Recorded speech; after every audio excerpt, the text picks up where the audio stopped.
한국인은 왜 가난하다고 느낄까? 월급날이 지나도 통장은 여전히 횡하고 열심히 일해도 어딘가 늘 부족한 기분. 당신도 이런 생각 한 번쯤 해본 적 있지 않나요? 서울의 밤거리를 걷다 보면 번쩍이는 네온사인과 명품 매장 사이로 스쳐가는 사람들. 모두가 잘 사는 것 같은데 왜 나만 가난하다고 느낄까? 궁금해? 바로 알려줄게. 이 질문은 단순히 돈의 문제가 아니에요. 오늘 우리는 한국인의 마음 깊은 곳에 자리 잡은 이 가난의 느낌을 파헤쳐 볼 겁니다. 경제적 현실, 사회적 압박, 그리고 우리의 마음이 어떻게 얽혀 이 감정을 만들어낼까요? 1. 가난의 느낌, 어디서 오는 걸까? 한국은 세계에서 가장 빠르게 성장한 나라 중 하나예요. 1960년대 1인당 GDP가 100달러도 안 되던 나라가 2024년엔 35,000달러를 넘겼죠. OECD 회원국 중에서도 상위권, 세계 10위권의 경제대국. 하지만 이상하죠. 이렇게 잘 사는 나라에서 왜 우리는 가난하다고 느낄까요? 첫 번째 단서는 바로 비교의 덫이에요. 한국 사회는 비교가 일상이에요. SNS를 열어보면 친구의 해외여행 사진, 동료의 새 차, 누군가의 강남 아파트 자랑이 줄줄이 올라오죠. 2023년 한 조사에 따르면 한국인의 68%가 SNS를 통해 타인의 삶을 비교하며 스트레스를 느낀다고 답했어요. 특히 2030 세대는 더 심하죠. 나만 뒤처진 것 같아라는 그 느낌. 아마 당신도 공감할 거예요. 이 비교는 단순히 물질적인 것에만 머물지 않아요. 한국은 성공의 기준이 높아요. 명문대, 대기업, 안정적인 공무원직. 이 기준에 미치지 못하면 왠지 실패자라는 낙인이 붙는 듯한 분위기. 심지어 연봉 1억을 벌어도 강남에 집이 없으면 부족하다고 느끼는 게 한국 사회예요. 하지만 이 비교의 중심엔 뭔가가 있어요. 바로 주거비의 무게예요. 2024년 기준 서울 아파트 평균 매매가는 12억 원. 중위소득 가구가 10년 동안 한 푼도 안 쓰고 돈을 모아야 겨우 집 한 채를 살 수 있는 수준이죠. 월세는 1인 가구 평균 월세가 70만 원을 넘어요. 이런 현실 속에서 월급의 절반 이상이 집세로 나가면 내가 아무리 벌어도 가난할 수밖에 없어라는 생각이 드는 거예요.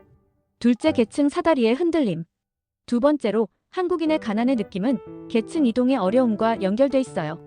1980에서 90년대엔 열심히 하면 성공한다는 믿음이 강했어요. 2000년대 초반만 해도 대학만 졸업하면 중산층으로 올라갈 기회가 있었죠. 하지만 지금은 달라요. 2023년 한국개발연구원 KDI 보고서에 따르면 한국의 계층 이동 가능성은 OECD 국가 중 낮은 편이에요. 부모의 소득이 자녀의 미래 소득에 미치는 영향이 점점 커지고 있죠.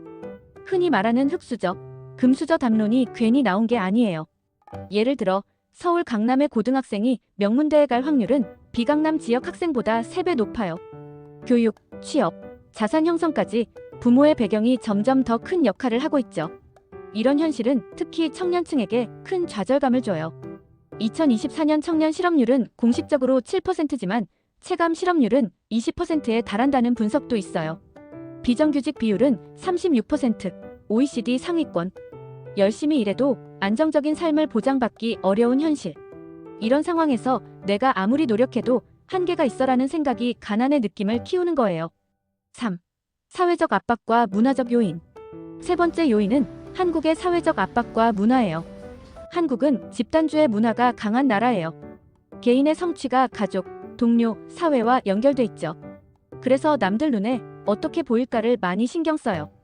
명품 백 하나, 고급 차 한 대가 단순한 소비재가 아니라 사회적 지위의 상징이 되는 거예요. 이런 문화는 특히 물질적 성공을 강조해요.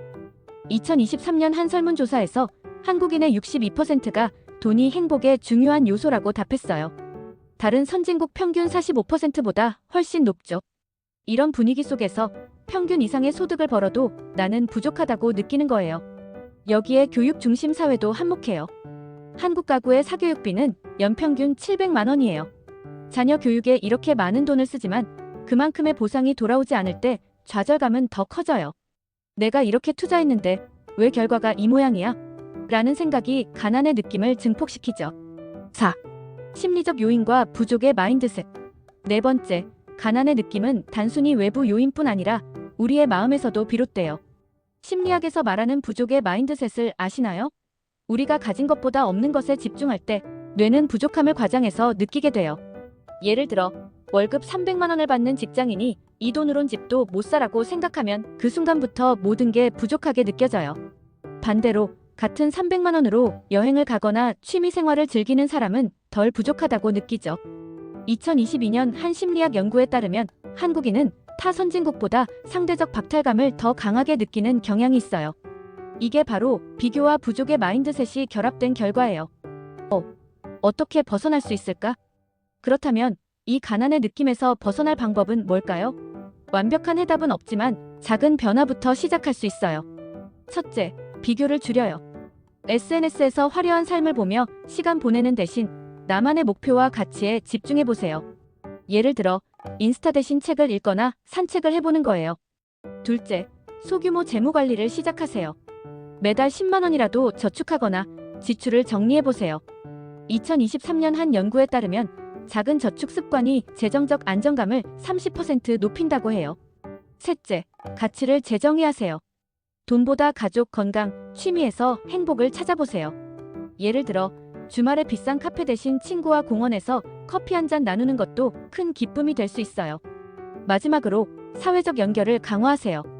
비슷한 고민을 나누는 친구, 커뮤니티와 대화하며 나만 이런 게 아니구나를 느끼는 거예요. 공감은 가난의 느낌을 줄이는 강력한 약이에요. 한국인의 가난의 느낌은 단순히 통장의 숫자가 아니에요. 우리의 비교, 사회적 압박, 그리고 마음이 얽힌 복잡한 퍼즐이죠. 하지만 이 퍼즐, 당신이 풀 수 있어요. 오늘 작은 한 걸음부터 시작해보세요. 당신의 삶은 이미 충분히 가치 있으니까요. 이 영상이 공감됐다면 구독과 좋아요 부탁드릴게요. 당신의 이야기도 댓글로 나눠주세요.